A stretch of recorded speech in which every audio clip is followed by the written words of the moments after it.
Mohammed, what we see as on the table is very slow progress.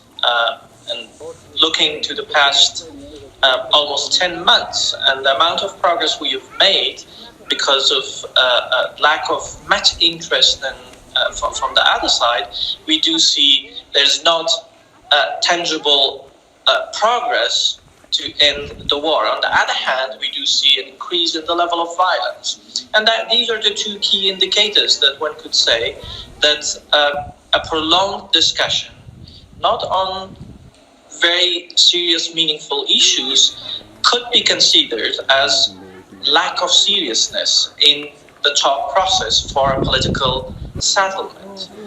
Afghans across the country, Islamic Republic of Afghanistan, the leadership of government, and we members of the Islamic Republic of Afghanistan's negotiation team are so much keen and have the sense of urgency to end this war as soon as possible and to find a peaceful settlement. And as an actor that behaves responsibly, we kept the door and the window open in Doha and continued reaching out to the other side to come and sit and talk.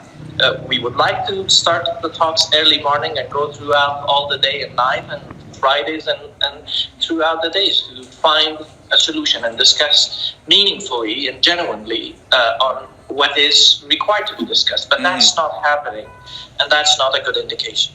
Well, but certainly when you see things that are happening on ground, that is also translated to the attitude and behavior of those who are sitting on table and who are supposed to speak peace and talk about it. And that makes their position much more rigid and much more difficult to find a common ground to say about a possible shared future. And that certainly you can see in the way that the discussions, when it happens, which not very regularly and every day, but when it happens, you can see and insist on the one-sided positions. And that's a reflection of what they consider as defeating the United States and what they consider as making progress on military ground. It's very early for them also to be so excited. I hope they have learned from history that some of these setbacks could have back consequences and that would not result into what they would wish for, a complete takeover.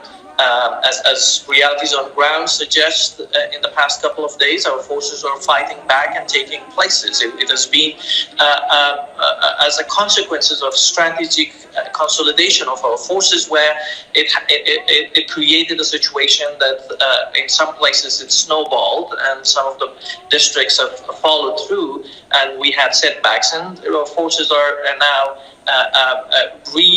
consolidating it themselves and taking back. So that reality would change. But what would happen is that we lose more days to reach a political settlement, and we lose more lives. And that's why we are insisting that this needs to move faster, genuinely and meaningfully. The issues that Mitra and Ambassador have raised are essential. Today's Afghanistan has a framework for the current and for its future progress, and that is those set of rights and values that are enshrined in our constitution. Afghan people do want to see their leaders being elected, which is entirely different from the sets of ideas and ideologies that the Taliban are pursuing. Those are difficult conversations and requires a lot of time to sit and talk, and that could have been done much more better if there was not a rushed and conclusive decision about the withdrawal. The time could have allowed us to find a solution, and that could be used as a leverage to press the Taliban and the countries in the region. It's very certain that the vision of the Taliban or their objective would not win at the end. And there are so many indicators on ground that suggest against that scenario. But a scenario, if a political settlement is not reached and Taliban do not agree to peaceful ending of this violence, then there's two potential scenarios. A prolonged war that the Afghan defense and security forces will continue defending large part of centers of population in this country, and the Taliban will continue inflicting harm to our people. And then by increasing involvement of the proxies and the space that's going to be open for terrorist activities and terrorist organizations, strengthening back their strength and power, then it will be further prolonged, even ending to some sort of civil war groups taking and people and communities taking arm against Taliban and other terrorist groups. So that's one scenario. The second scenario will be a peaceful settlement where the Taliban would be agreeing to be part of